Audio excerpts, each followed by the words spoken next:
Ready, Sally?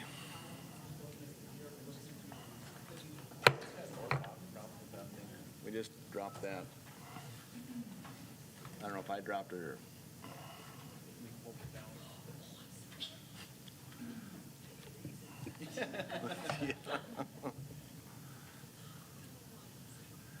Okay, it's 5:15. I'd like to call this regular meeting to order. I'd like to recognize everybody in the audience tonight. Would you please stand and recite the pledge with me? I pledge allegiance to the flag of the United States of America and to the republic for which it stands, one nation, under God, indivisible, with liberty and justice for all. Next, school board norms. Melissa, would you like to read those?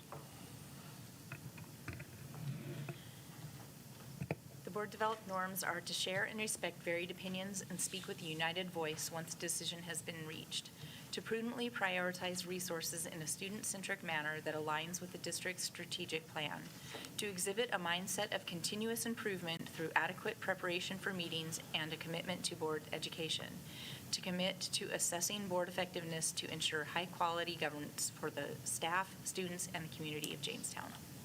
Thank you. Moving on to board or public communications, we have none. Is there a motion to approve the old business consent agenda? Motion by Gail. Second by Greg. Any discussion? Hearing none. Assuming roll call vote, all those in favor say aye. Aye. Opposed, same sign. Motion carries. Moving into our organization of the board for the 21-22 school year. First, we have the seating of the new board member. We'd like to welcome Dan Tweeten to the board, and so if you have any questions or anything, all the board members and with Dr. Leck too is, willing to help, so. Okay, moving into the election of officers, we need to elect a president and a vice president. I would move that we nominate Greg Allen as president for the year. Motion and second. Any other nominations? Any other nominations? Any other nominations? Hearing none, is there a motion to the nominations cease and we cast a unanimous ballot? Motion by Aaron, second by Melissa. Any discussion? Hearing none, all those in favor say aye. Aye. Opposed, same sign. Motion carries. Greg, another year. You want? Yep, you come on up here and.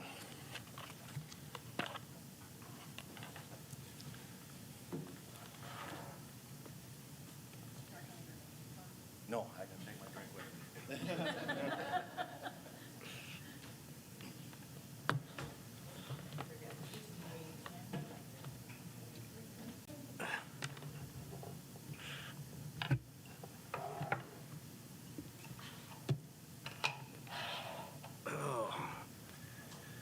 Well, I got to see if I remember how to do this. First of all, thank you for your vote of confidence. I certainly appreciate it, and I will certainly do my best to represent you and the board as best I can, but thank you, all of you. Next order of business is somewhere on my, what is this doing? What's that?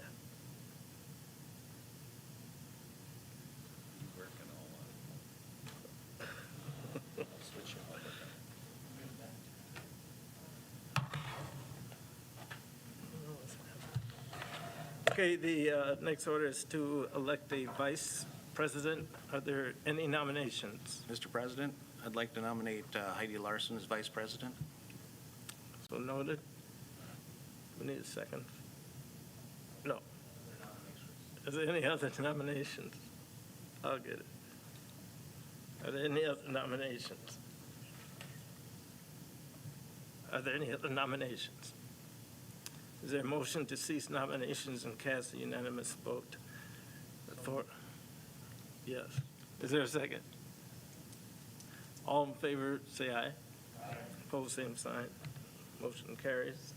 Congratulations. Thank you. Oh. Musical chairs.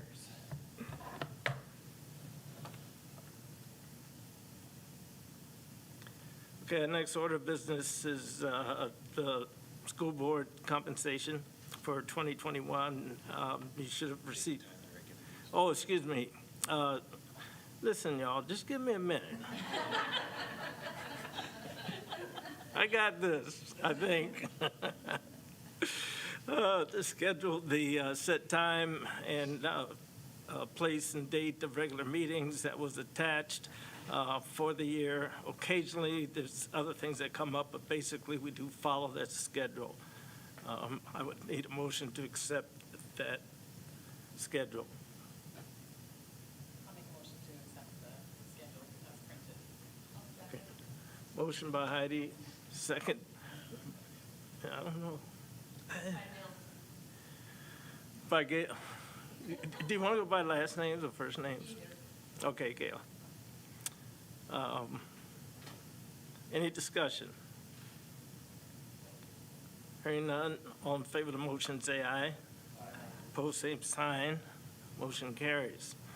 Next item D is to set the school board compensation for 2021. That was also attached as to the amounts.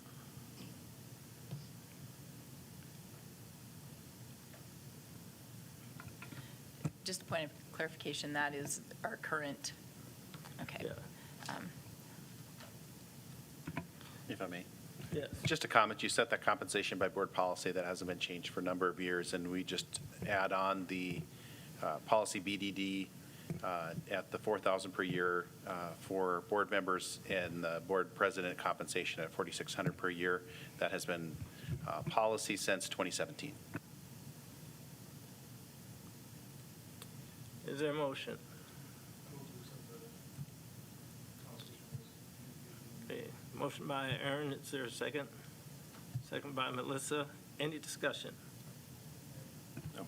I just have one discussion as far as, compensation for the board. I mean, like everything else, I think, we have to somehow get into where it's raising a little bit every few years or whatever versus all of a sudden coming down if we keep going. I mean, I'm good with this year too. I mean, this year, but like next year, if we go 5 years, 6 years, 7 years down the road and all of a sudden there's an increase, it'd be a substantial increase compared to just kind of little bits over the years. So just a thought, so. I guess being a somewhat new person here, I guess what is the intent of the compensation for board members? Well, I guess just speaking from my time being on the board, part of it was that in case there were people that actually had to give up part of their work time and they were not compensated for the time that they were on the board, if they worked a later shift or something, yet they were elected to the board, we did come up with some way to help offset some of that cost. So that was part of the intent of it. Yeah. It's standard. I don't know, and if that's something the board would wish that I do, I could certainly reach out to School Boards Association and get kind of a pulse on what compensation is in schools our size, just to give us a kind of a barometer if you would like me to do that. I'm not aware of any school board that doesn't have its own compensation policy. I'm very sure that it's fairly standard. Okay. Hey. Just historically, and Greg, you remember this as well, we used to have it's a stipend. It's a stipend, basically. But on top of that, you would, because some people are on different committees, some committees meet more often, some don't. Even certain times of the year, depending on the issue, committees meet for different reasons. So we were getting paid, we got paid like $30 a committee. It became this large spreadsheet that Amy had to, or whoever was in Amy's office had to keep track of. And it took more of their time than the $30 here or there. And so we changed the policy of just, this is the stipend, and we quit tracking all of that. And it became much easier for central office, and it made more sense. Any other comments? I wanted to comment that I would be interested in Dr. Leck looking into that comparable school district sizes and what they're compensated. I'm going to guess that we're fairly low, if not very low. And I do want to comment that when I first came on the board, the bulk of this was going for childcare while I came in the evenings to meetings and also committee meetings, because many people on the board do have children at home and perhaps a working spouse, and I found it to be very helpful in terms of childcare. Thank you. Any other comment? Hearing none, all, was there none? Okay. All in favor of the motion, say aye. Opposed, same sign. Motion carries. The other item E, is that an action item, the conflict of interest? It's not, but we do have board policy on that, and that follows North Dakota Century Code. Is that correct? Yep, just ask if there's any conflicts. Yeah, okay. Are there any conflicts to declare at this moment? Okay. Next item F, board member committee assignments. That was also attached. Basically, we've pretty much followed the same policies or the same committees as before. And if you do want to make some changes, occasionally people do, we can put this off until next week or to the next board meeting. It doesn't have to happen tonight. So if you're on a committee and you feel like, well, maybe I want to change and look at a different committee or whatever the case may be, we can put this off until the next board meeting.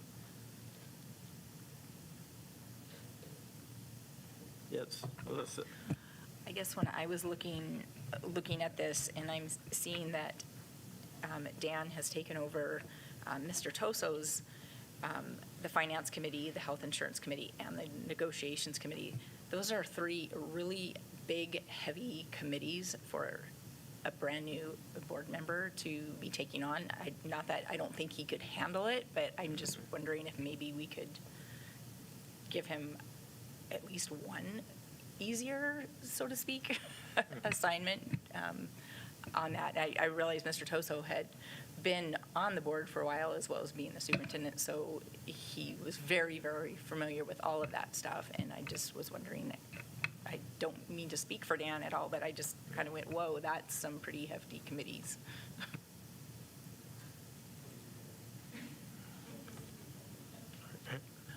I would just like to express I have interest in participating on the Finance Committee. That's an option. Okay.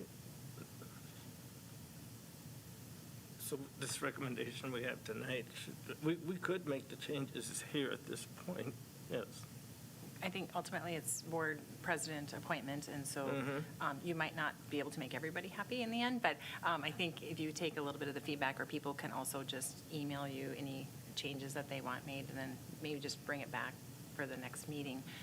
I also just want to comment about since the health insurance is part of the negotiated agreement, so it might be helpful just to have at least one person on both of those. Just that might be just to think about in the future, as a few years down the road here. Aaron? As far as the Negotiation Committee and Health Insurance Committee, the majority, bulk of that effort is wrapped up for the short term, right? So it's not like there's going to be something that's overwhelming for someone. Yeah. Yeah. And that committee could actually even change by that time that negotiations come up again.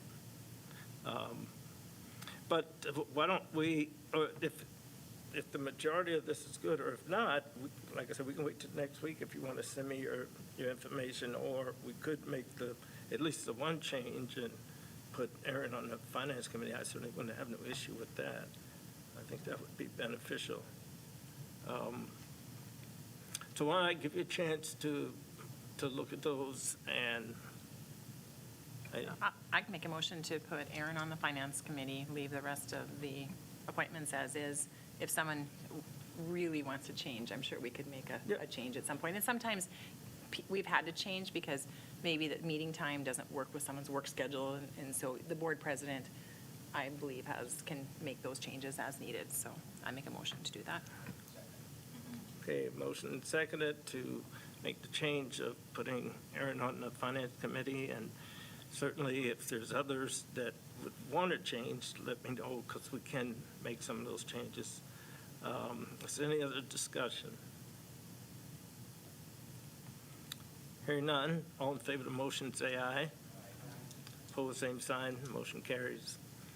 Under new business, the new business, that's listed as a consent agenda, but if there's anything that anyone wants to specifically pull off of that to discuss, we sure can at this point if you want to identify it. Otherwise, I would entertain the motion for consent agenda. I'd move to move the policy AAC to the new business policy discussion. Okay. We can pull that off and discuss it. We don't need a second or anything. We'll just pull that. Any other changes? And I would entertain a motion to accept the consent agenda with the exception of policy AAC. Motion second, is it any discussion? Hearing none, all in favor of the motion say aye. Opposed, same sign. Motion carries. Review of policy AAC, non-discrimination and anti-harassment. Do we have to make the motion first before we can discuss? Well, you should have maybe just ask the. Yeah, is there something specific, specific you want to look at in that, Aaron? Oh, okay.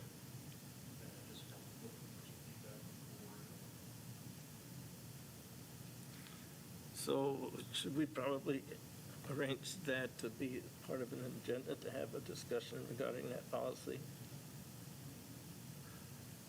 And so, because if we do it right now, then everyone has to really go back and update themselves. Okay. Well, why don't we just pull that policy out, and then we'll bring it into the next agenda.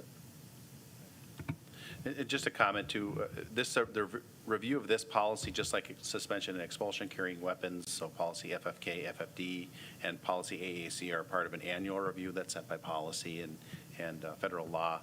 So we do need to review these. So if there are changes or suggested changes that we have, it's something that we'll want to likely get legal counsel to review as well. And so giving ample time to review, have discussion, I think is wise. We'll do that. Thank you. Okay, now back down to our regular meeting. We have the board resolution. I'll just read that. In appreciation of all staff during pandemic. Whereas staff fulfilled all responsibilities at the highest possible level throughout the pandemic to provide a high-quality education for the students of the Jamestown School District. Whereas staff exhibited strong character and perseverance amidst many changes in operations and excelled in providing services across varying learning platforms and in a variety of ways. Whereas staff are valued for their integrity and commitment to excellence during the most challenging of circumstances. Now, therefore, be it resolved that all staff be duly recognized by the Jamestown School Board for dedication to the students of the Jamestown School District and the community of Jamestown. Thank you. I need a motion to approve the resolution as printed. Greg, I'd like to move the resolution, and I'd also like to thank Gail Nelson. This was her idea, and I thought it was an excellent idea, so I appreciate her bringing this forth to the board so we can have this resolution. Thank you. Okay, we have a motion. Is there a second? Second by Gail. Any further discussion? Yes. Thank you, Rob, for drafting this. I know that this is just a small token in a way to express the gratitude. I look back and really reflected on it. I looked at our sports programs and what they were able to do in tough things, music, what Mrs. McIntyre and our new band director were able to do, and I marvel at what teachers did this year, what janitors did, what principals did, what hot lunch cooks did. I don't want to miss anyone. Anyone who is employed, I know gave 100%, and I have goosebumps just thinking about what we accomplished as a district in very difficult situations, and administration too. I mean, I can remember conversations with teachers in November when they were in tears because they were giving, and it was 9 o'clock at night and they were still in their classrooms thinking, how can I make this work? I am amazed. So thanks to all of them, anyone who had a part in making the school year work. Very good. Thank you. Any further discussion? Hearing none, all in favor of the motion, say aye. Oh, I just wanted to express the same thing Mrs. Nelson did. I know that we came in a week early on COVID, in our response to COVID, and all across the nation, school districts were struggling mightily, as we were, but I believe that we did exceptionally well. Not to put those school districts down, but to elevate ourselves and say, job well done. And we worked hard on it, and our staff were absolutely amazing, and I think they came out on top when you compare nationally to what districts were going through. And that's just a comment I wanted to make. Thank you. thank you. Any further discussion? Hearing none, all in favor of the motion, say aye. Opposed, same sign. Motion carries. Forgot about using this thing. Y'all gonna regret doing this, you lying. Okay, the next is our superintendent's report. Thank you, Mr. Allen.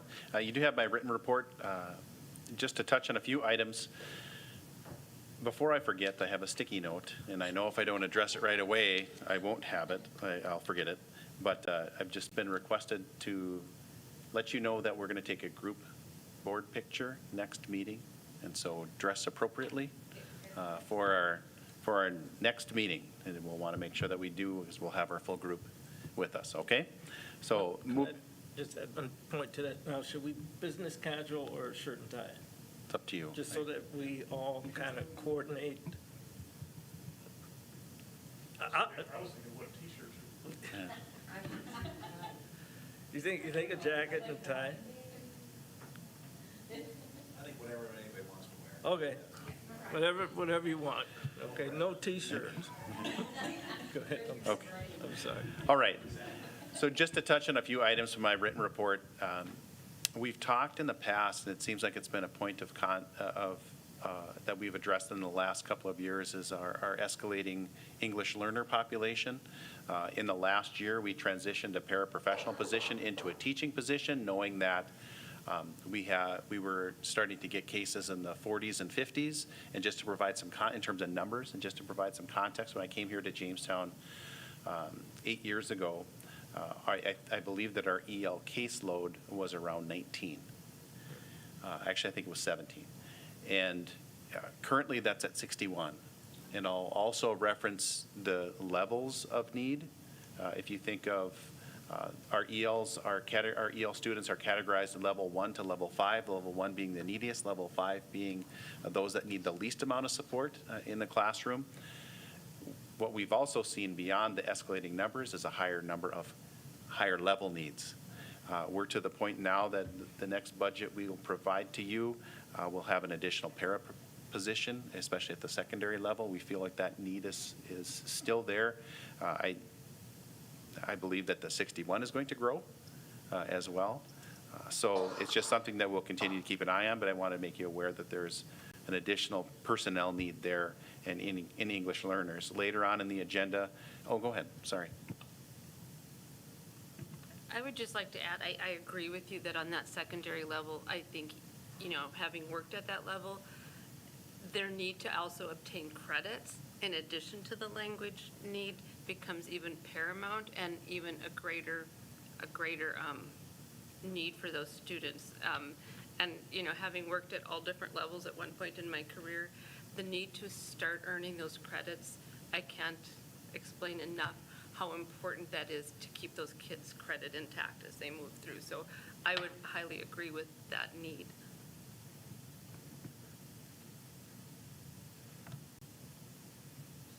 Yes. I was just curious if, along with the paras, there has also been some peer mentors that have been helping with having those students with help in the classroom and learning. That I would have to look into. In terms of the EL, I'm not sure what supports outside of our instructors have. I'll have to report back to that. I just had a question on the Title III funding. How does that influence or affect this year? Great question. We have, Title III is part of a consortium. When you're below a certain financial threshold, that goes through part of a consortium. So our consortium dollars go through the SEC. So that funnels through them, and we receive services based on that, but not necessarily personnel. We have one of the individuals that has transitioned into that EL role, Lana Meisner. We're paying for her credentials through that consortium, for example. So they usually provide services for us as opposed to direct benefit to the district. Okay. Other questions on that or continue? You will act later on advanced ed welding. It's just a course that we're looking to add. We feel like there's certainly a need for that in the community, and at least to start as a pilot. We think there's some great opportunities there in the JVCTC. As you've seen, continued great progress happening with Charlotte Gordon Hanson Stadium and Raleigh Greeno Field, as well as the Ersted practice field. So all of those things are continuing, and it sure looks like we're on track for our first activity on that stadium on September 3rd, which is a home football game for us. So we're very excited about that. I drive by every day and I get excited about that, what's happened with that community collaboration. Just two items: strategic planning update and the elementary enrollment and district facility task force. Two upcoming board committees that we're still working through strategic planning. Initially, when the plan was approved, we had determined we would do regular progress monitoring and revise that plan annually. Like many things, COVID put a little bit of a crink in those plans, but we're back to a greater sense of normalcy, as we know, and so I started a couple weeks ago and continuing a meeting tomorrow with our executive team, working through some recommended revisions to that plan. We know that any plan that was approved a couple years ago isn't always as relevant today as it was 2-3 years ago, so we want to make sure that that continues to be a planning living document for us. And so we'll bring, as I've outlined in the report, we'll bring some recommendations to a board committee. Board committee will have discussion and make further recommendations then to the board based on that planning document, and hopefully we will have a new strategic plan to update in the coming months and coming meetings. I do foresee the same 6 strategic initiatives that we've had in the past, but objectives, progress monitoring activities, of course, those are all going to change. We certainly could have more strategic initiatives, but that's where we're looking at currently. And one other area that we're shifting, we wanted to make sure that this was, we had an idea not just of where we want to go, but also where we've come from. And so we wanted to list and shift some things around and look at ongoing objectives and completed activities to give us a sense of what we've accomplished already towards those goals as well. So the other piece of this that I think is important is, I gave you an example. It's not the exact document, but once we approve that, I'll create a strategic plan or a reporting document. Essentially, that will be a new piece of our agenda that will be reported on. This was what we did in our first year of the strategic plan. Every month had a goal, and we will present on whatever that goal is during that meeting. That might be a report from me, it might be a report from a teacher, might be a report from an administrator, similar to some of the board education that we've done, just a way for us to have a sense for the board, but also to the public, to recognize what we've accomplished so far, where we're going in each of those objectives and activities every year. So this will be, and I would like, when we get to that point, for that update to be, or that annual plan to be approved by the board, set forth. Similar to that, when I started going through one of the areas in governance for the strategic plan, I felt we could do the same with board education. Board education has been more timely issues, things that we think about, boy, we really need to talk about this. And I would like to start doing that on an annual plan basis as well. So what I did was I looked at what I felt were some appropriate board ed activities and worked them out on a schedule. This is helpful for us as we look to find those that you don't want to hear from me every meeting on what's happening or what board education. You might want to be an instructional coach or a teacher or another administrator or somebody else that holds a certain portfolio. They might be the appropriate person to provide board education on a topic, and we want to be able to make sure that we are addressing that with the best individual to give you that board education. So it helps us plan, but I think it also helps when we're looking at this holistically and making sure that we're providing board education that the board needs. The other piece of this that I referenced in my report is that I'd like to, probably at our next retreat, to go through a board education activity where we look at all of those competency areas and we say, specifically, what would I like to learn a little bit more about? And so when we craft this board education annual plan again, we make sure that it's meeting the needs of board members and that it's meeting the needs of the district. The only other piece of that, if you look at that board education schedule, and this is on your agenda to approve, you'll notice some timely issues. I think that's important too, because that was a great opportunity for us to address issues that we didn't think about in July, but that are really important to the board. And having a few different meetings that would allow us to do that with timely issues, I think would be helpful, so we could address those things that come up that we didn't plan for. Just moving on. The health insurance fund, I did have a pretty lengthy piece in my report regarding this. The board has had discussion, the Health Insurance Committee has had discussion over the last couple of years, concern over the health insurance fund balance. As we have referenced in the past, the committee made some pretty significant plan design changes in this last year to help mitigate a lot of that loss. As another piece of that, JEA negotiators and the board negotiators, and you approved a negotiated agreement, but there was conversation around needing to increase that annual allocation. It was 2.5, now it's 2.675.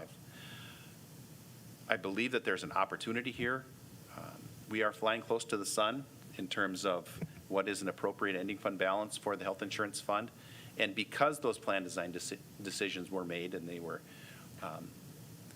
definitely necessary, but those decisions were made by the committee, and I think they were wise choices. The board made a number of requests and negotiations, and the GEA agreed, and those were approved in the negotiated agreement, such as the required ending fund balance to 2-month reserve, that increase of $175,000, some other changes to the negotiated agreement.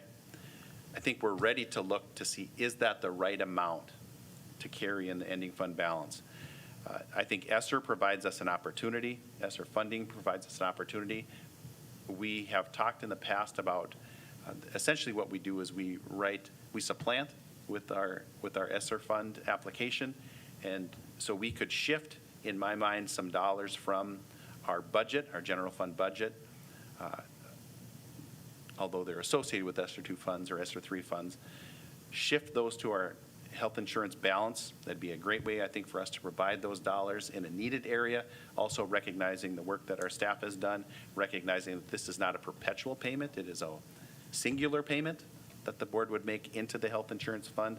The board would not be obligated moving forward in the future to have this dollar amount.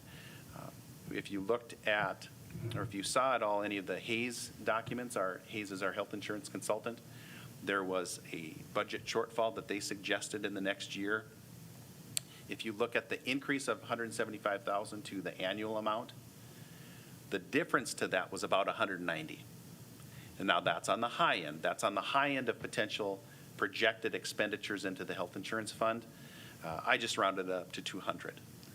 But that's where that $200,000 comes from. It's filling the gap. Now, hopefully we have a good year, and that's money that continues to build a healthy interim balance in the health insurance fund.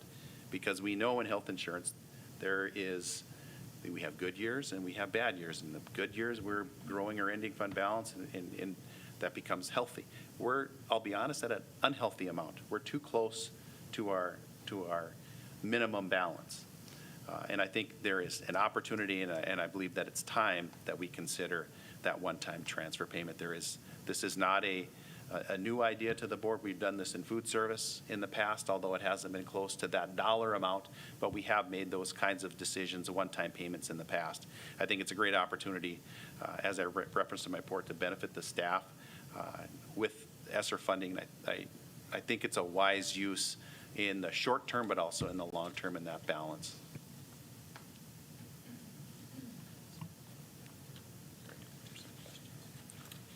Aaron? Just a question on that $800,000 for the stipend. Was that part of the 20% for learning loss? And then does that change how this needs to be applied? That's a great question. It is a part of any professional development is part of learning loss, but we have more than the 20% allocated, so it wouldn't take us below the 20%, but that's a great question. Gail?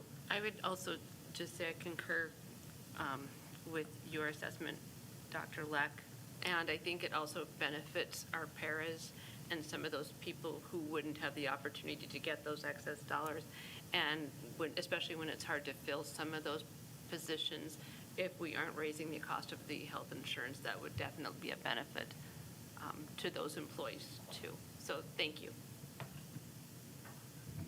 Other questions on that, or just to continue on? To set the stage for Joan, who is here to talk later, just a little bit later in the agenda, about softball field lights at Trapper Field. This is another area that I think it's really a one-time cost. I believe it's something we could absorb with our interim balance. I did reference this was a request, if we did have an expense, where would that come from? So two ways to look at this. One, I think it could come as a one-time expense out of our interim balance. A different way you could look at that is that in conversations at the business office, we did look at two agreements. Central Dakota Distance Learning Consortium, that's our ITV consortium. That is joining with the Great Western Network. We have not utilized ITV. I don't believe we have plans to utilize ITV. I don't believe that it is a system that we want to look at keeping, and so we ended that agreement because we're not seeing the value there. The other was ESG. You've seen the ESG payments, different quarterly reports that we do, quarterly and annual reports. We have extended beyond,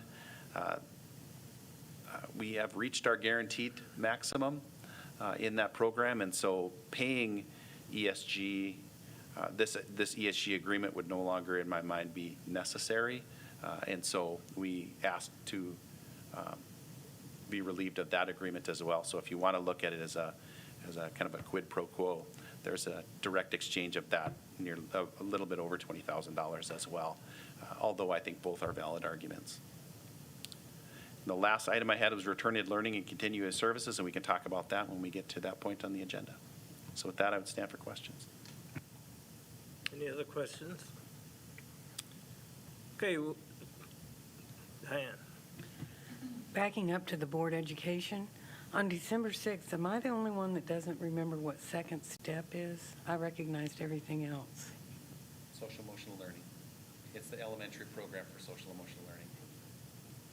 Heidi and then Aaron. Just a question on the elementary enrollment and district facility task force. What do you foresee for timing on that there? think our best laid plans were to hope to get that started in July, but as we've dealt with other issues and, the return to learning, continuing services plan, sometimes those things end up taking precedence, so we're pushing off a little bit, but the hope is still to get started in the summer. So probably August, hoping. I'm still working on, I have an agenda, still working on looking at membership and making sure that we have representation across schools and classifications of people, stakeholders. Heidi? Mr. President, would you be open to making an adjustment to the order of the agenda? Joan Morris has been here for at least an hour, and she may have something else to do on a nice summer evening rather than, I know she's enjoying listening to us, but if we could move the number 2 under new business up under C under regular business, then she could speak to that. Sure. Would the board be amenable to that? Okay, we'll make that change in the agenda. Joan Morris, if you would feel free to come. Thank you. I was kind of thinking air conditioning versus going outside and mowing the lawn, so. In 2013, the University of Jamestown and also the high school softball coaches at the time, they set out on an endeavor to upgrade one of the softball fields at McElroy Park. We took diamond number 8 and we changed it into Trapper Field. At that time, the high school donated $15,000 to the project. Overall, we invested probably around $170,000 into that field. We finished 2 phases of it. The first phase was to deal with the field itself. The second phase was to deal with the grandstands. The total amount that came in, a lot of it was in-kind donations. Folks were really excited to work on a project that benefited not only the little girls during the summer, but also the Blue Jays and the Jimmies. This year, we are working on new LED lights for the field. And one of the reasons is because in 2013, we had about 30 girls that were enrolled in the summer program for fast pitch softball. 8 years later, we have about 130 girls that are enrolled during the summer. So that's a 330% increase in the number of girls that are enrolled in the summer. And it is also my understanding that at the high school level, we have both a varsity and a junior varsity team that are pretty much filled out. So we're really excited about that, but as long as getting a lot more people in, we have to look to see if we can extend the use of that field. And one of the ways is going to be with LED lights. So we've been looking into proposals for LED lights. We think the total cost would be around $200,000. The lights themselves are less than $200,000, but I was told in 2013 by the electricians and also by Ottertail that we needed to upgrade the electrical panel that serves that field. In the past, way before 2013, the field did have lights on it, but by the time we showed up, the lights had been disconnected and they were probably about 50 years old. So we're dialing in that. I'm thinking the project would be close to about $200,000. We're looking to finance the project by asking Park and Rec to commit $100,000 to the project. And what we're hoping to do is to match that dollar for dollar. We already have $25,000 in donations that has been donated to the project. We have $5,000 from private contributions, and we also have $20,000 from the Rotary Club here in Jamestown, which I am a member of. What we're hoping to do is to receive a commitment from the high school or the park or school board for $20,000 to help us with those lights. That would be contingent on Park and Rec committing the $100,000 for the project. Right now, Park and Rec can't really give us an answer because they're still reviewing their budget. But I'm very hopeful that they'll be able to give the $100,000, which again will match 100% by various sources. And I'm one of these people that likes to get things done, so we're hoping that we can start with some installation work in the fall, this fall of 2021, and that we'd be able to install the lights in early spring of 2022. So, any questions for me?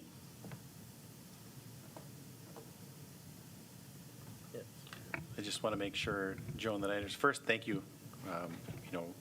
One of the things that you you know about moving to Jamestown is if you want to get something done, ask Joan Morris. Yeah, well. The stuff gets done.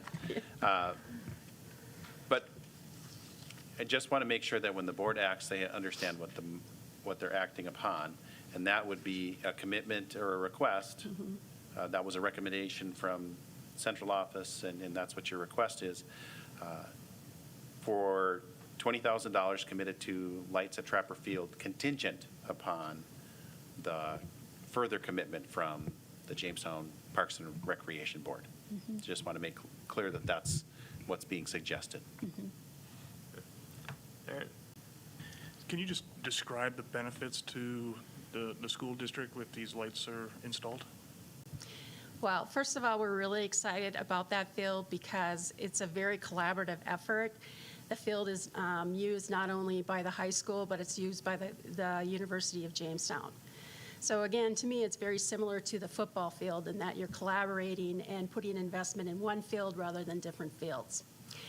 One of the things that we run into, particularly in the spring, is due to daylight hours, we're having to restrict the time that the girls can practice. It gets dark out earlier.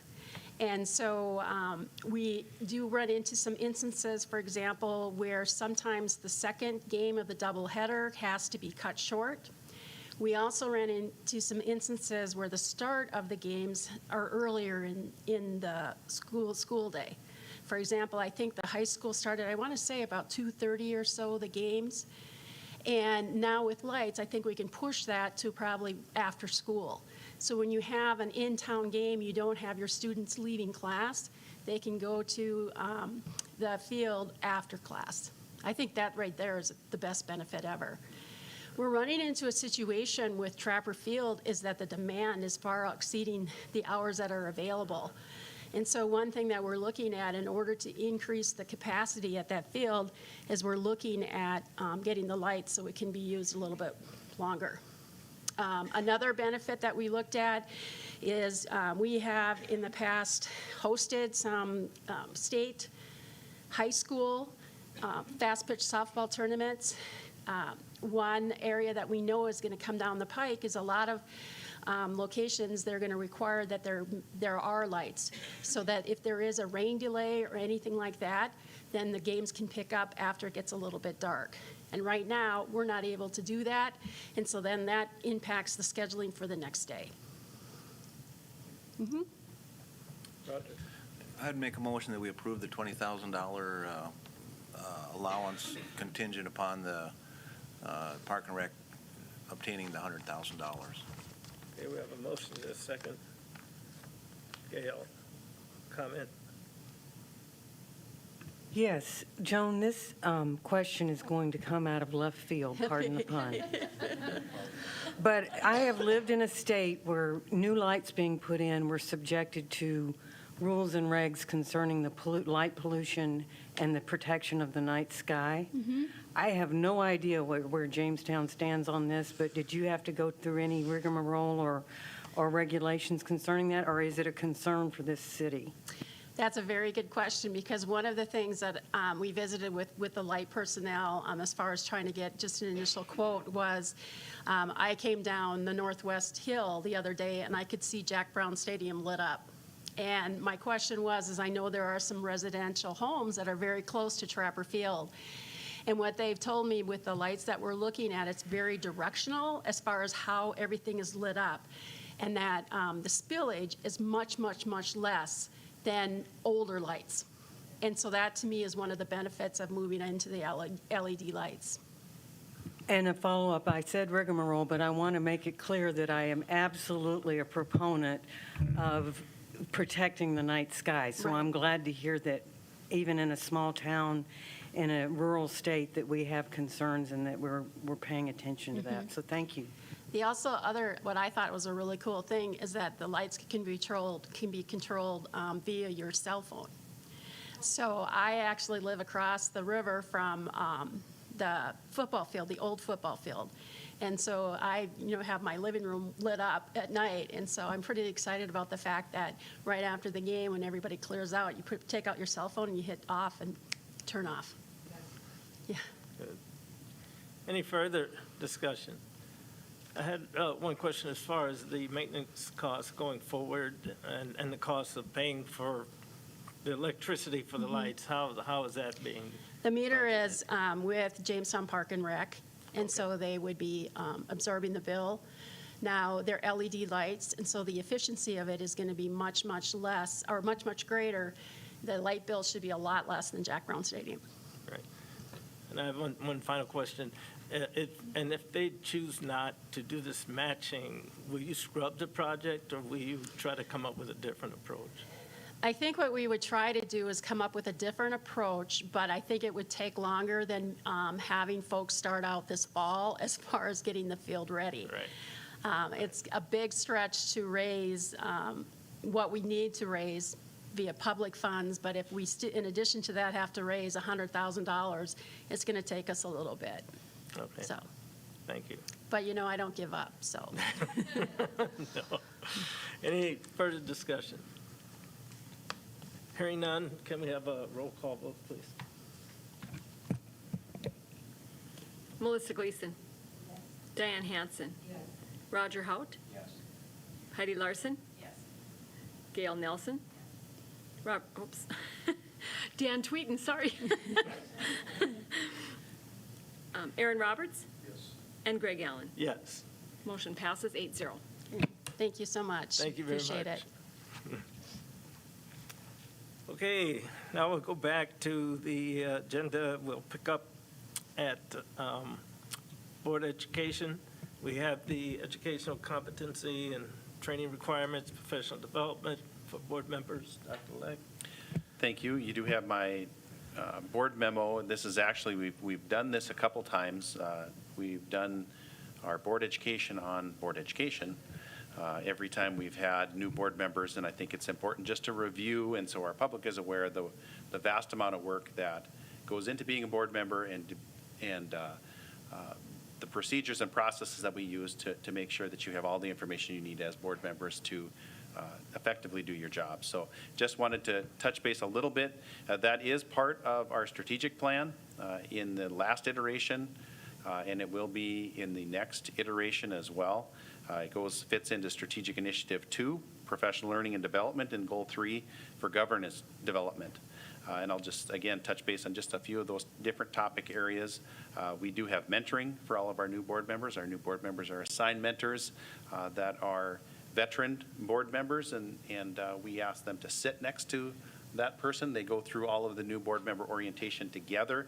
It is another person that they can, outside of central office, they could reach out and ask questions about, what's happening on the board agenda, what's the history of this topic. And again, they go through that training together, make sure that they're building a positive interpersonal relationship as well. I think it's a great way to do two-way communication and make sure that the needs of our newest board members are met. Again, orientation, as I referenced earlier, that happens a number of different ways. What we have centered on is doing a little bit at a time. Otherwise, it's kind of drinking from the fire hose. We don't want to do that. We want to make sure that they are timely, and that, and one of the things that when Dan and I met last week that I thought was pretty valuable, we haven't done it this way before, and I think it's, you grow from every experience that you have, and I think it was very valuable for Dan and I to sit down as part of that first orientation meeting and just walk through the agenda item by item, talk a little bit about the history. What are you going to do today? In your first board meeting, you've all been in that position. I've been in that position, not on a school board, but in different boards. That first meeting can be a little bit intense and a little bit intimidating because you want to make sure that you're doing a good job, but you don't always have all the background. And so we spent a couple hours just walking through every agenda topic, a little bit of history, maybe too much sometimes, of history between every topic area into my report, give us a chance to have a little bit of dialogue. I thought that was pretty valuable, and Dan, you might have a different opinion on that, but I thought it was a very valuable way for me to start the conversation and the dialogue about the topic, so hitting the ground running. We've talked as a board before, and that's one of the reasons we have board education. You talk in a lot of school boards, and they say, boy, it took me 3 years before I felt comfortable. And I've said this to this board and in board trainings before, that's too long. That's somebody's potentially their whole term. in some districts. You should not be feeling uncomfortable until your third year. You should feel as comfortable as soon as possible. And I think orientation is critical to that. And so we'll continue to meet a little bit. What we've established in the past is about an hour. So if our board meeting starts at 5:15, we'll start to meet at 4. And then we'll just continue to meet every meeting date until we've reached a point where people feel comfortable and they've had all the information that they need, and they don't have any more questions. We don't have any more modules or big topic rocks that we want to review and help people feel comfortable. And we'll just continue. I think last year that went through, or last time we did this, that was maybe through November. So a little bit at a time. And I like that idea. But I do want to say, and Dan and I talked about this earlier when we met, I'd like to revise our orientation plan and fit it around the idea of our 6 competencies. I think that makes sense to me because it's a research-based framework. But I think it's a good way to make sure that we are being well-rounded in our education and make sure that our board members are supported in all areas. So beyond what we do locally, there's also statutory requirements for board members, and that's in North Dakota Century Code 15.1-09-32, which I've linked in this report as well, and you can see what that requirement is, but it does require that within 1 year of election that you receive 1-day training. That's all that's required by North Dakota Century Code in the state of North Dakota for board members. I don't think it's enough. They do a great job, but what I want from you as board members, because you're already 4 months into your term by the time that comes around, I want you to walk into that meeting and say, well, I know this already. I feel really comfortable about this. That's one thing I didn't hear, but the other 10 things that I heard, that's all old news to me. That's when I know that we've done a nice job with orientation, is when you get to that new board member training and you already feel like you know a lot of it. And then you're able to really get into the minutia, really ask some questions, because you're not drinking from the fire hose. You're kind of absorbing a different perspective than what I provided or your mentor provided in new board member orientation. So I think that's an important piece that you as board members remember, but also our public realizes as well.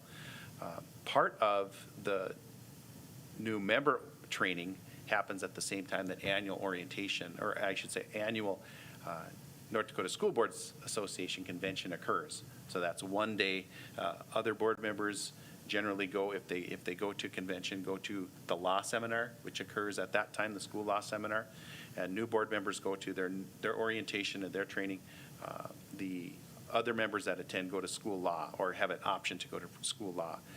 Those are excellent trainings, the school law, and then the following training, you get a chance to get in-depth conversations and have dialogue with other board members inside this, at your, around this table, but also other board members across the state of North Dakota, and you get a chance to have high-level training. I think that happens once a year, and I think it's a very, very worthwhile time. And I'd encourage all board members, when you have the opportunity to attend some of the training that exists through the School Boards Association, that you attend. It makes you better, and I think it's a very worthwhile allocation of your time. So beyond the annual conference, there are a handful of other trainings that exist, negotiations training, non-renewal training, those types of things that I think, depending on what committee you serve on, can be particularly valuable, although I would say it impacts any board member equally. In the past, we prioritized going to the NDSBA convention. We've had a majority of our people, of our board members, attend annually. I think a commitment to that shows a lot to your fellow board members and to the public related to the fact that you want to continue to grow in your position. Beyond that, we also have a rotation in place for national conference attendance as well. In the past, at least in the recent past, that was done virtually, like every other meeting we've had across the state. But we look forward to going back into having that rotation to location. And so I'll continue to get you some information as that comes along. And beyond that, we do local professional development around that framework, as you're aware of, that the competency-based, the competency of effective governance framework. I won't talk about those. You're very familiar with those. Dan and we've talked about those as well, but I've listed those out so you can see essentially what they are. But again, the purpose is to make sure that we're providing a well-rounded education for our board members as you make decisions. Lastly, self-assessments. You act on school board norms every year, or every time we have new board members, we review the norm, but you act on it at every meeting, you read it. Part of reading it is also then saying, this is how we're going to govern ourselves. This is how we hold each other accountable. This is what we have agreed to as a collective unit on the values that we hold. And self-assessment, piece of that is to assess yourself every meeting on how you did based on those norms. And you can also conduct other self-assessments, larger self-assessments on yourself and as a board. And we've done those in the past. It's not an annual process that we do, but we can certainly look into doing that again if that's what you'd like to do. And lastly, and although it's not really part of board education, but you also, as part of your agenda, act on my evaluation every meeting. I think that's an important piece as well. I look forward to that critical feedback. Just like you as board members, I want to do my job the best that I can. And having timely feedback related to that is important. So that's another thing that's been embedded into our agendas and that you're asked to act upon every meeting. So with that, I would stand for questions. Thank you. Next, item 2 is the annual board education plan. This is something new that we're adding that I think is going to be very effective. I like being able to look at what's coming up, and I think that'll help give us a more focused approach to board education. But I would entertain a motion to approve. Motion by Roger, second by Aaron. Any discussion? Melissa? More of just a point of clarification.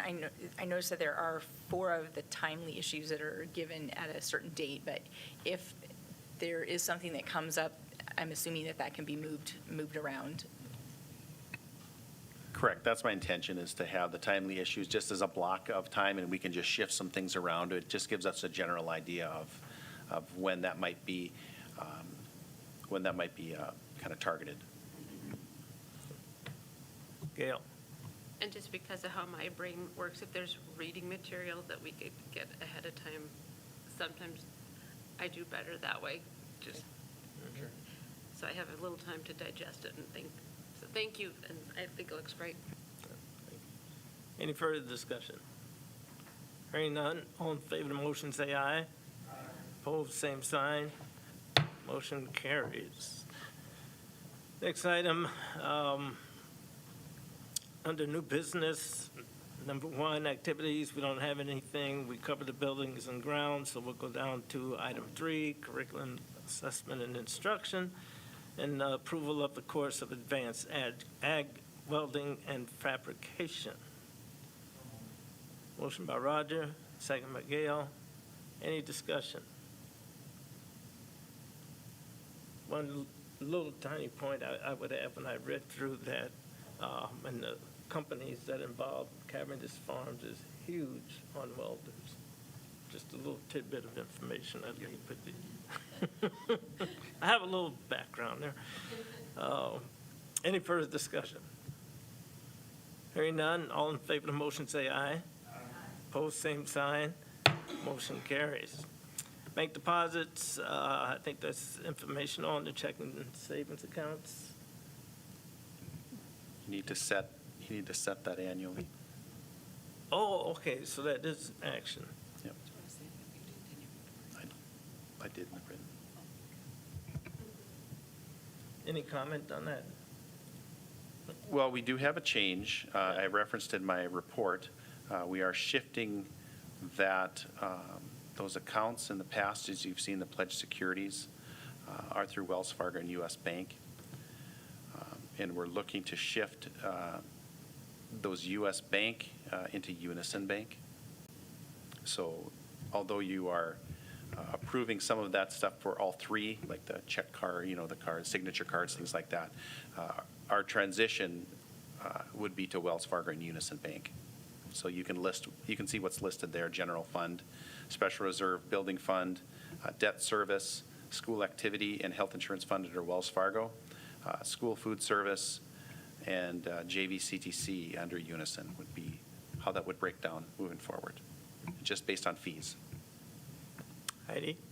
I'd like to make a motion to approve the checking and savings accounts as presented with that transition of the two to Unison. Okay, motion by Heidi, second by Roger. Any discussion? Hearing none, all in favor of the motion say aye. Aye. Opposed, same sign. Motion carries. The general fund balance is there for information, and so is a summary of debt. Any comments? It's there for your review. You can see that our interim balance is healthy, which is due to Dr. Leck's, I think, leadership and the board's decision on using some of the ESSER dollars, for example, the gifted and talented, just some things. So it's putting the financial house in order, so I think it's, it's very good. So that's the only comment I have on that. Any questions regarding those? Okay. And the action is on the item C, monthly financials. Summary of debt. A motion by Roger, second by Gail. Any discussion? Hearing none, all in favor of the motion say aye. Aye. Opposed, same sign. Motion carries.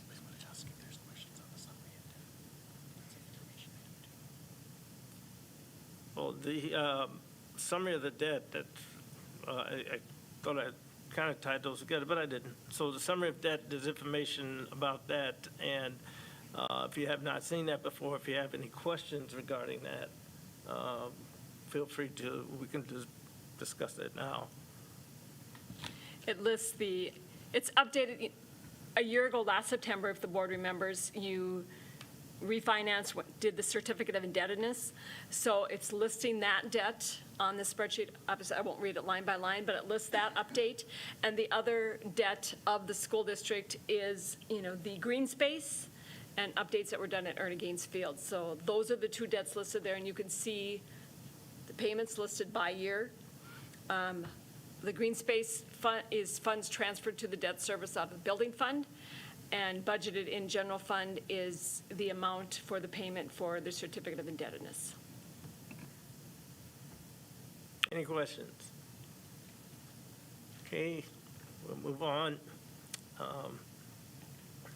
Here we go again.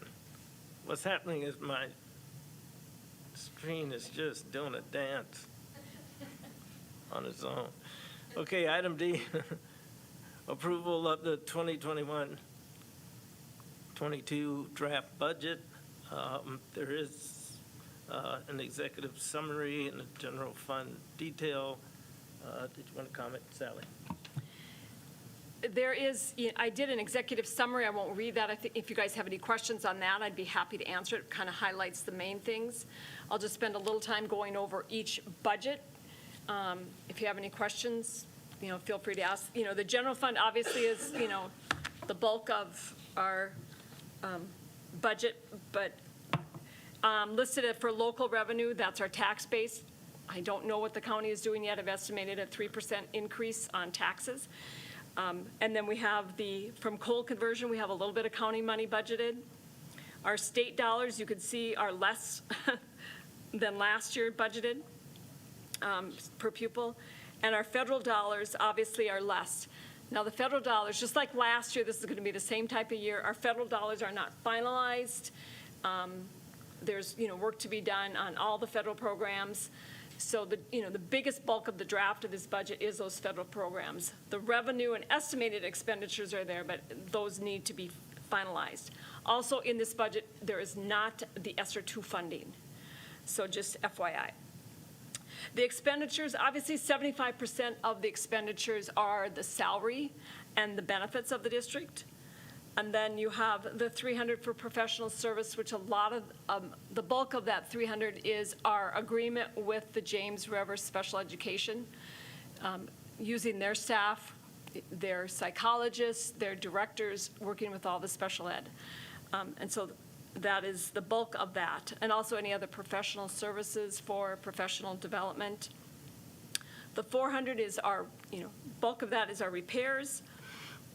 500 postage, tuition, transportation, travel, and the 600 of supplies, lots of different supplies, textbooks, materials, and the 700 is the bulk of that is our computers, and also in that budget is our furniture. A few years back, we went with trying to upgrade furnitures in the elementary, and now we are to the level of next year's budget is kindergarten and grade 1, completing the elementary. I know we need to work on some of the specialty, special ed furniture in that area. We also budgeted a little bit to give the senior high and the high school, and the middle school some funds to begin theirs, some of their furniture, which is, they've been waiting patiently for, 5 or 6 years. So that's in that 700. The 800 is a lot of license and fees and dues. If someone registers for a conference, or if we have software license, that type of thing. And our 900 category is we transfer funds to cover the activity expense and also the fund transfer to cover just the debt that I was talking about to pay the certificate of indebtedness. So that's kind of a high-level overview. It's very, more detailed out in that executive summary. But you can see currently with the draft budget that I have presented, there's $122,000 deficit spend. Question, Roger? No question. I was going to make a motion that we approve the 21-22 draft budget. Okay, we have a motion. Is there a second? Second by Gail. Any discussion? Aaron? I just had a few questions for Sally on just some of the numbers in the draft budget concerning revenue and total appropriations. The numbers in the draft budget are different than what's listed in the general fund balance report that's in the agenda. So there was the budget that's listed in the general fund balance report at $32 million. Versus the 2021 draft budget revenue at $31.8 million. Why are those numbers different? What I do is, this is the budget that was approved last September. That was the final budget. It doesn't reflect any of the addition of the ESSER and those, budget revisions. I just stick to the first, do you see what I'm saying? That was, yeah. Any budget revisions, I don't take into account. I just look at what the board approved as the final budget without any federal changes, just like you'll see, like if it's final and then the federal grants get added in. I just take a look at what was approved for the final budget compared to right now. Does that make sense? Yes. Just to continue on just as the 2021 draft budget appropriations, what's presented is the 31.6 million versus where we were through June of this year at roughly 30.5 million. So we spent less than the budget that is being requested this year. You're looking at the comparative?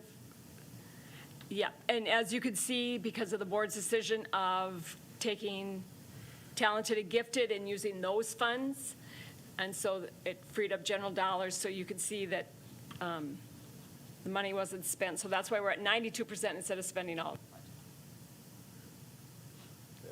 Maybe another good example, Aaron, is just our inability to fill all of our staffing is another reason that makes this year a little bit different than other years, where we've seen a greater carryover.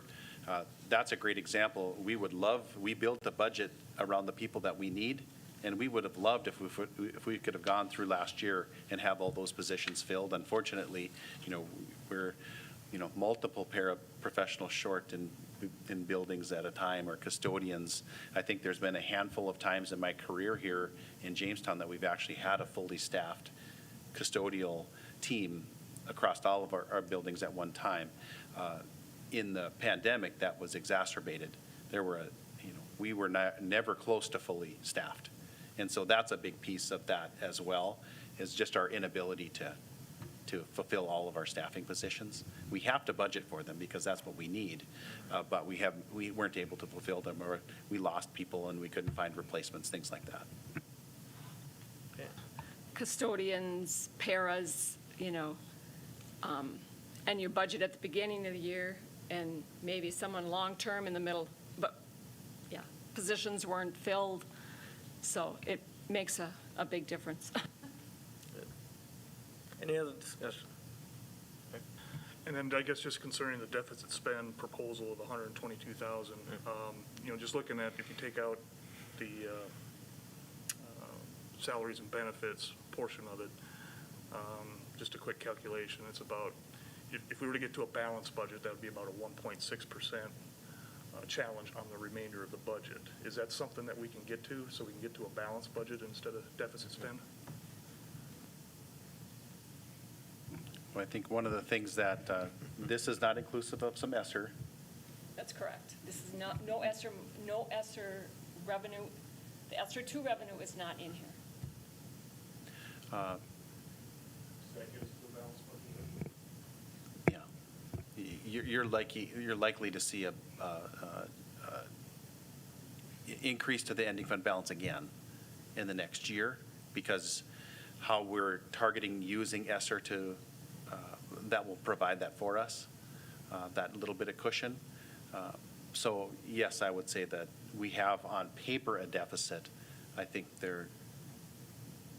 I just don't foresee us ending the year in a deficit. We always project with our budget, we look at the expenses based on what we need. Every year, we're able to spend less in certain areas. We can't find staffing just like we did this year, even though it was, on a much greater scale. But we always have some areas of our budget that we're not able to fulfill. And so I would say at the end of the year, that would certainly be the case. Diane? I just wanted to comment that a couple of weeks ago, the Jamestown Sun ran an article front page on this, and the headline was our deficit spending, but as you read through the article, it became clear that it was a very small percentage of the total budget, and that ESSER would come in. So it was actually turned out to be a pretty positive article, even though the headline appeared to be kind of frightening. So it gave me a sigh of relief when I read the article, and the public understands that. Thank you. Okay. Any other comment? Dan? So when would we know when the ESSER funds would come in and have a better feel about what that amount is?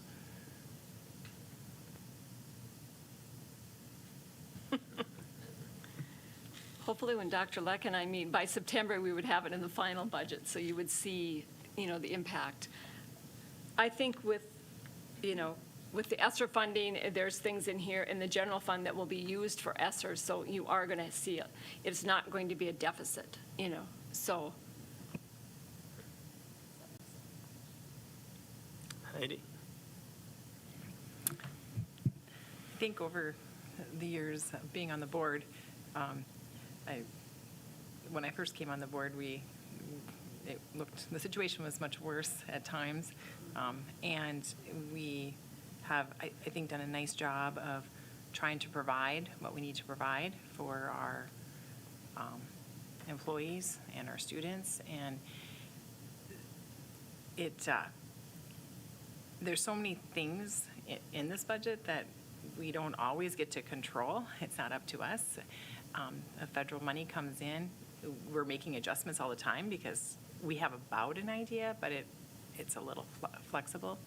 Also, when the legislature meets, that also changes or can change, our revenue. But I think this is a fairly percent-wise of total budget. It's really pretty close to where we need probably to be. And Sally works a long time in trying to fit this all into all of the categories also, and to make sure that the anticipated revenue for that, also the revenue comes in, can't be applied everywhere either. So we have to, it's a process for our central office, and I appreciate their work on it. This is,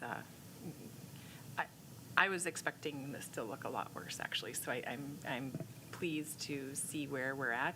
I do recognize that some of the ESSER dollars have also already helped this some as well in different spots, and hoping we can fill our staffing positions too in our schools with the pairs and other services. Eric? You go ahead. Yeah, I guess I do have an issue with, approving a deficit spend, especially if I think there's a realistic challenge that we could accept to get it back to a balanced budget. I'm not being asked today to approve what might be shown to us in 2 or 3 months. I'm being asked to approve this as the draft, and I have an issue with, doing a deficit spend when, we make the comments that we're probably not going to spend this much anyway. And there's probably going to be other revenues. I don't feel comfortable approving it again, because I think there can be a realistic challenge to get it to a balanced budget. You want to respond? Just to provide some context too, we give, I think when we approved, say, for example, the ESSER program activities, what we were targeting under ESSER, EL was one of those positions that we are essentially moving from our general fund and paying out of ESSER dollars, right? That's an expense that's listed in this budget as a general fund expense, but we'll pay for that out of ESSER. So that's a shift of those dollars. That's just one example to give. The other one that maybe will provide a bit of context, we have to, as I stated earlier, create a budget that's going to address what we perceive over the course of a year of all of our needs. We can't pinpoint with dollar for dollar certainty what we're going to spend in supplies in an area, or we set a maximum amount, and we try to be diligent in that line item to certainly not spend over that without board approval, but we want to be as diligent as possible. We don't spend $10,000 in supplies just because we have $10,000 to spend. We want to make sure that we're spending dollars wisely. And so sometimes that's less than that. And that's what I'm saying when I say, well, it's likely going to be less than that. I would hope in most circumstances, we have presented a budget and spent less than that over the course of the year, because we want to be wise. Another example would be staffing. We can't, like I said, there's been a handful of times that we've ever, in my 8 years here, been fully staffed in any one department outside of certified staff. We're always looking for people, yet we budget for them. So this budget's going to account for people, positions that we aren't going to hire all year, not because we don't want to, but we can't find those positions to fill. We could, on paper, eliminate that position and come to a balanced budget, but we might still be looking to find that position and ask you then to do a budget revision, and it'll all work out the same way in the end. I get the point, but I would just say that on paper, that's a deficit. The reality of that in a year's time is likely to be different. That's the only point I was trying to make about that. And ESSER is a challenge, as it has been for us, this influx of federal dollars. From an accounting standpoint, I luckily don't have to do that. I get to look at Sally and say, go forth and budget. Go forth and account for all the federal dollars that are coming in all of the requirements that they need to follow. But that does create a pretty significant challenge from a budgetary standpoint as well, especially when you can supplant and they're expecting you to supplant. Gail? I would be more concerned if we didn't end up with the balance that we had at the end of last year with more anticipated dollars. And actually having watched these budgets for a number of years, there are many years you deficit spend, but your general balance doesn't go down because of exactly what you said, Rob. So it can be really hard to get that kind of thing, but watching it over the years, I've just seen many years where we say we deficit spend and we end up with more dollars in the general fund in the end because we're deficit spending a budget, not necessarily actual dollars. It took me a while to understand that concept, but watching it play out over the years, and especially seeing how we grew that balance over what we anticipated, I have less concern as a result. Sally? I think, when I think of it from a board perspective, right now, this draft budget gives you a picture, a close picture, not obvious exact things could change, of where the budget would be, you know, if we were moving forward and there was no ESSER $2. You knew, you know, you kind of know where you would be at. And knowing, and obviously, like Rob said, you know, we have to budget for positions. You know, he's already stated that we try to hire, you know, custodians and paras. So it's, and right now with staffing, it's difficult to get some of those positions in, so. Well, I think Diane in there. I just wanted to comment, this does not directly address Mr. Roberts' concern, which I understand. But I can remember years when, instead of talking about 122, we were talking about 850. 1.5. Yeah. So this feels really okay to me. But I do understand Mr. Roberts' concern. I get it. But I think we're doing very well. And historically, we have been in hot water. So I don't consider us to be in hot water, but more like just tap water, warm, lukewarm. Okay, thank you. Aaron? Yeah, so, you know, I hear what you're saying. And, you know, so we have this budget that's put in front of us, and you're saying there's going to be a series of things that are going to happen outside of that. Why can't that be included in here such that we can get to that balanced budget state? So, I mean, I'll just provide an example for context. We could look at this budget and say, well, we're likely not to find those those 5 paras. I can cut the amounts that we budget for substitute teachers. We could find an area and cut that amount. But what if we find those 4 paras that we need? Then we're going to be coming. We look at what we believe the budget or the staffing needs to look like. We look at what we believe is the maximum we would spend in a particular area, like a contracted service or our substitute teachers, rather than coming back to the board and saying, okay, we have, we budgeted 50,000, but we need 65, and then come back and do a budget enhancement.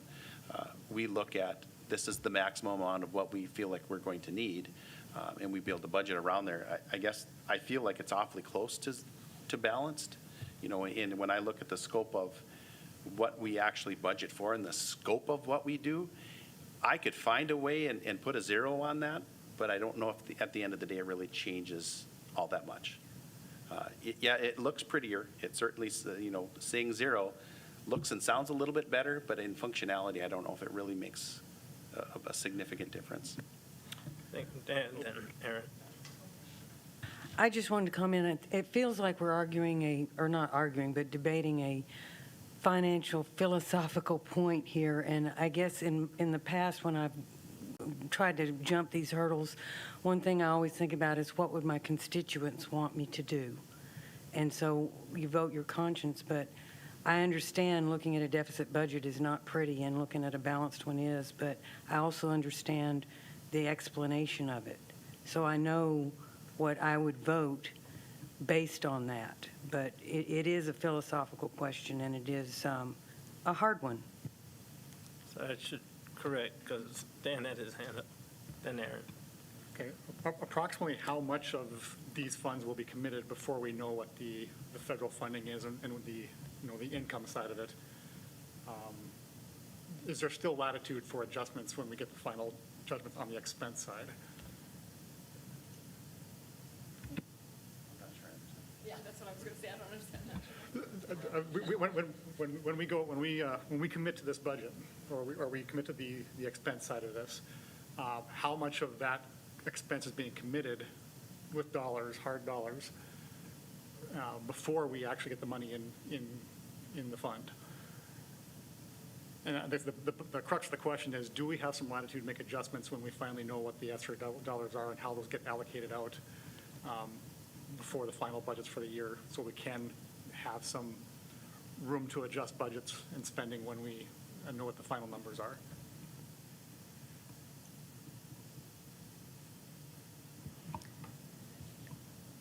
Obviously, 75% of this budget is personnel, which you guys have approved, the master agreement and the support staff. And so 75% of this budget, you are spending.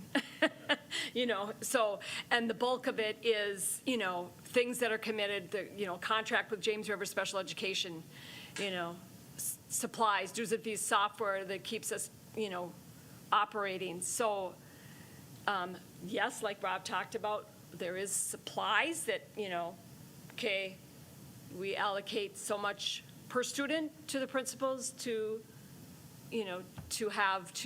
purchase things for educational use. I'm not sure how to answer your question. I guess I'm not sure I'm answering it.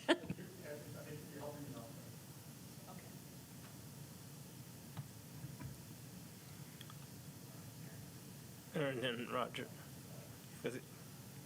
Yeah, I guess just back to an earlier point there, we're so close, we're almost there, and the philosophical of being at a balanced budget.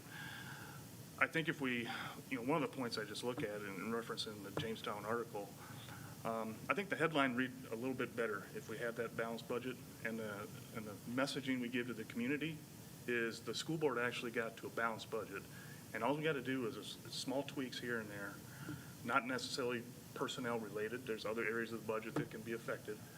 And I think it's an opportunity for us to provide a positive message to the community that we're physically or actively managing the budget.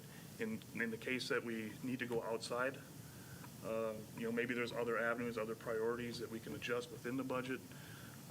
Or if we need to deficit spend, I'm okay with making adjustments to do that if that's what we need to do for the district. So I think it forces us to manage the budget a little bit more responsibly by starting with a balanced budget, knowing that we're going to be there anyway.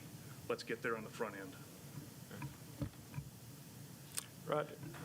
My opinion on a draft budget is it's a picture of the budget at this time. And so we take a picture of it. It's a draft budget. It can change. We can look down the future and say, okay, we have a balanced budget, and we have all these warm fuzzies that we're balancing a budget. But if we deficit spend, then the public could say, well, oh God, they're not doing their job right, and they're going to deficit spend, so they can put a twist on whatever they want to put. I think it's just the draft budget is the way it is, looks at it right now, and we're going to have a final budget coming into the future. And like Diane says, I think we're just kind of debating, the little thing here. Any further discussion? I would add just one point, and, seeing budgets for as many years as I've seen them, I think it's good that we put out exactly where we're at. The ESSER funds, we can say, yep, they're coming, we're going to use them for this, we're going to do this. But what's in your wallet today? What do we have right now? And I think that's the message that's going out. Now, we see some positive things coming that are going to help us to get to being balanced and even better, hopefully, if possible. But what I've seen is over the years, if we've got deficit spending looking at us, then we just put it out there because that's what we see right now. And if things get better, we don't make an announcement now, we balance the budget. And I can see the positive of having that on the front end. But I think right now we're just showing the reality of what the purse looks like. And that's pretty much what we've done every year. And I think it's been, I don't know, the right way to do things, in my opinion, so. Any other discussion? Hearing none, could you please call the roll? Okay, to clarify, I had other budgets. Are you just approving the general fund budget, or are you approving all the budgets that I presented, just to clarify? All of them? Okay. Right, yeah, that's, yeah. Okay, and you want a roll call vote, Greg? Is that what you? Yes, please. Gail Nelson. Dan Tweeten. Aaron Roberts. Greg Allen. Yes. Melissa Gleason. Did you say yes? Sorry. Diane Hansen. Roger Hout. Yes. And Heidi Larson. Motion Greg, oh, where was, Greg said yes, I asked him. Motion passes 7-1. Okay, good, thank you. And good discussion, folks. Just want you all to know that. Next item is the approval of the 2021-22 Certificate of Levy. Motion by Roger. Is there a second? Second by Melissa. Any discussion? Yes, please. So I think the common question here might be, how does this compare to last year? Which is the question you should be asking. And the certificate of levy represents the totality of mill levy requests in which across the general fund, building fund, our high school tuition levy, miscellaneous levy, and special assessments. If you took the opportunity to take a look, that would be a 2 mil increase on special assessments. For those that have been through my School Finance 101 already, you know that in special assessments, you can only request the dollar amount that you're being assessed. And so that represents the assessment that we have been provided by the city related to some of the specials that they've provided us. So that represents 2 mil increase, so 102. Any other questions? Hearing none, all in favor of the motion say aye. Opposed, same sign. Motion carries. Okay, item 6, personnel approval to hire Gina Mack as Title I teacher, salary of $50,863.49 at Roosevelt Elementary and St. John Academy for the 2021-22 school year. Motion by Heidi. Second by Aaron. Any discussion? Sorry, I just want to make the point of clarification. I know we've talked about this every time we've done it, but there are equitable services. People might ask the question, either those are on the board or those that are listening, why is there a private school listed in this hire? Well, it's equitable services. It's a requirement, as the board is aware, for the federal dollars that we receive in Title I to provide equitable services. In this instance, that's a shared position for remediation in math and English. So just that clarification and make sure that everybody's on the same page. Any other discussion? Hearing none, all in favor of the motion say aye. Aye. Opposed, same sign.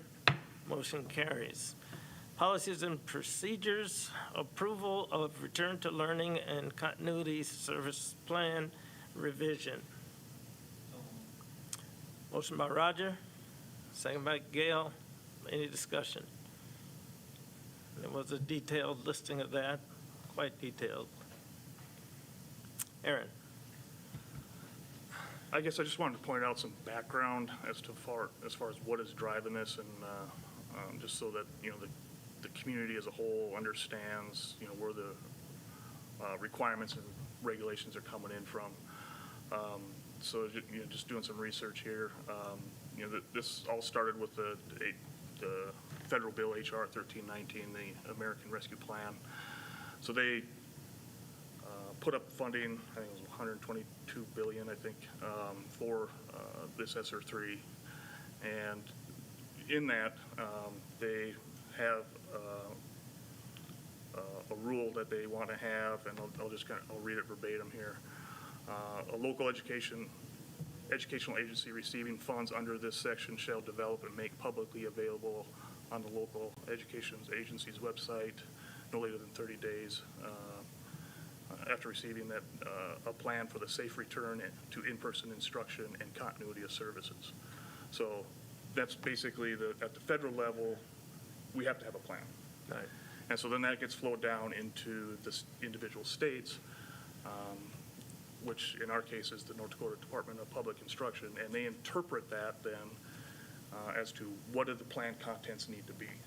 So the specifics of that are coming from the local state DPI. Yeah. So, and this plan then reflects the requirements that are flowed down from the state, not from the federal government. The federal government is simply saying, thou shalt have a plan. So I just wanted to highlight that context, so in case, someone has a concern about why we have this plan, why did the school board adopt this plan this way with all of these various requirements? Well, that's a flow down from DPI, and we're just fulfilling that in order to secure these funds. So, Good. Thank you. Any other discussion? Just a comment associated with that. When you accept the ESSER dollars, it's almost the $7.3 million. One of the assurances that you're saying is you will have this plan in place. We're required, and it's part of the plan, and it'll be uploaded when you approve it. It'll be uploaded for anybody to view and look at. We did include an anticipated timeline moving forward. We have a requirement to review this plan, and if there are plan changes, that you would revise those at minimum every 6 months. So I put together a schedule that every 6 months on assumed board meeting dates, you would have to change those if you didn't follow the traditional first and third meetings. But we would have similar items every 6 months. So it's essentially July and January are when we are targeting these reviews. If there is discussion related to, as I put in the plan, if there's feedback on that, that would be part of the general board process. If somebody has public comment to a board plan, as in any other policy, we have public comment policy that covers that. That could certainly happen at a board meeting, or the board could make the choice, boy, we have some revisions we want to look at. We're going to set aside another committee or a different mechanism to get that public comment. But this plan just states that you will do it as part of your board meetings or establish another mechanism to get that communication. If people are wondering, well, how do I provide feedback on this form? That's what's been established as part of the plan. But everything else, like I said, it's written not only to at least provide a framework for how those decisions get made, but so there's a little bit of history there too that walks us through what we have gone through over the span of the last year plus. But it gives us guidance moving forward. But you will see this plan again. And the requirement is every 6 months through September 2024, which is when ESSER 3 finishes. Even if all the dollars are allocated, we could spend all the ESSER dollars tomorrow. And for the next every 6 months until 2024, we would be approving this plan again. Heidi? I just want to comment, thank you to the central office people for this 14-page plan and for putting this together, because those dollars are going to be very, very important for our district and allow us to do some things. And every 6 months is good with me. So.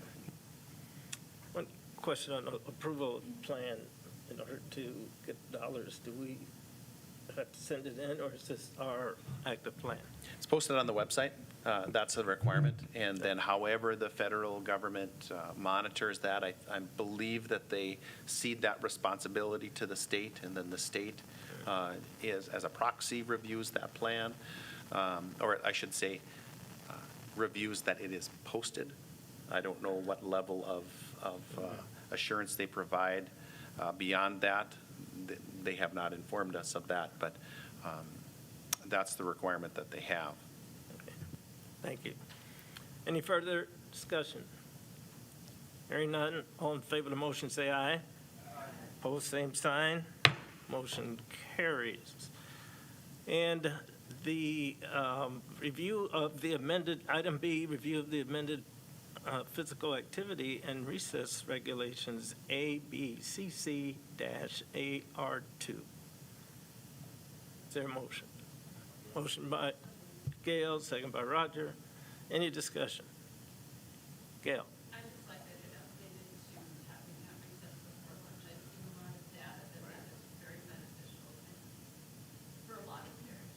So I like that. Okay. If I can just comment on that, it is, when possible, that it's a recommendation. It's not mandating that that occurs because that doesn't work all of the time. It is more along the lines of, hey, this is a strong recommendation. If it's possible, we believe it's better. So I just want to make that clarification that it isn't a mandate for our schools or staff to do it that way. It's just the recognition that this may be best practice. Any further discussion? Hearing none, all in favor of the motion say aye. Opposed, same sign. Motion carries. Okay, tuition, item A, approval of a tuition agreement for 2 kindergarten students to attend Medina Public Schools for the 2021-22 school year. Motion by Roger, second by Melissa. Any discussion? Hearing none, all in favor of the motion say aye. Opposed, same sign. Motion carries. I lost my screen. I think the next was some kind of handbook or something. Home education handbook. Okay. I lost it, I'm telling you. I'll go to this. The home education handbook. I'll make a motion to approve the home education. Okay. Motion by Heidi, second by Roger to approve the handbook as written. Any questions? Hearing none, all in favor of the motion say aye. Opposed, same sign. Motion carries. Any items for future agenda? We know we're going to add that one policy to review. Any other items? Heidi? Perhaps Aaron could, since he pulled that off the agenda, could visit with Dr. Leck. So at least if we need to have some counsel, we can at least get a head start on some of that, just to check it out, so. Yeah, go ahead.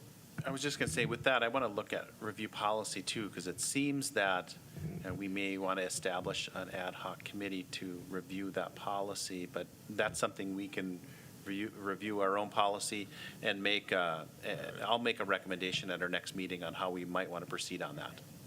Okay, yeah. And as a practice, and I think that's good. If you see something and you're not comfortable, it's good to pull it off.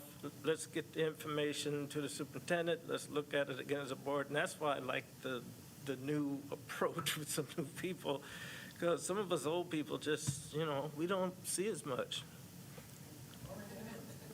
Did I actually say that at a board meeting? Rob is going, what did he just say? Okay. Meetings to be scheduled. The school board meeting the next one will be on Monday, August 16th, 5:15 in the Thompson Community Room here at the middle school.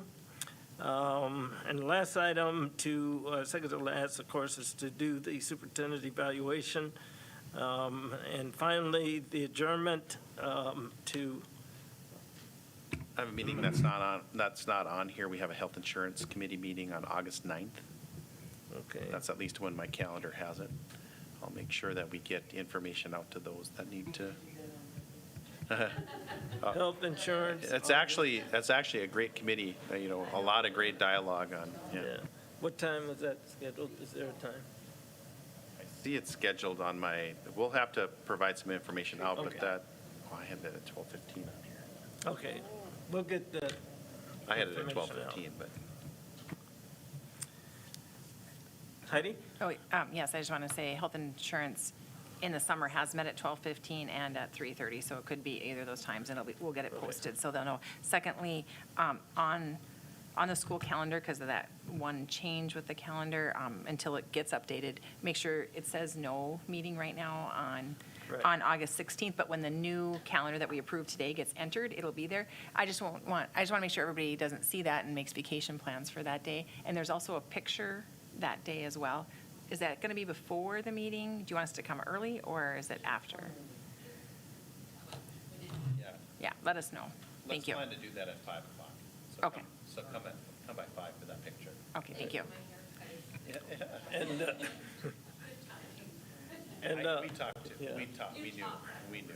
And to that point, if a email reminder could be sent out Probably. just before that, it'd be a good idea, so that Aaron doesn't show up in his T-shirt. Or maybe so he doesn't show up.